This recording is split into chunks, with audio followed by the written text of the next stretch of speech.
নমস্কার বন্ধুরা, আজ আবারও একটা টিফিন রেসিপি নিয়ে চলে আসলাম। প্রথমে কড়াইতে জল গরম করে পাস্তা সেদ্ধ করে নেব।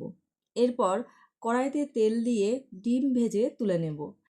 এরপর আবারও কড়াইতে তেল দিয়ে তার মধ্যে কালো জিরে রসুন ফোড়ন দিয়ে তারপর গাজর পেঁয়াজ দিয়ে একটু ভেজে নিয়ে ক্যাপসিকাম দিয়ে আবারও একটু ভেজে নেব। এরপর সেদ্ধ করে রাখা পাস্তা দিয়ে নাড়াচাড়া করে নেব। এরপর পরিমাণ মতো লবণ চিনি দিয়ে নাড়াচাড়া করার পর ভেজে রাখা ডিমগুলো দিয়ে দেব।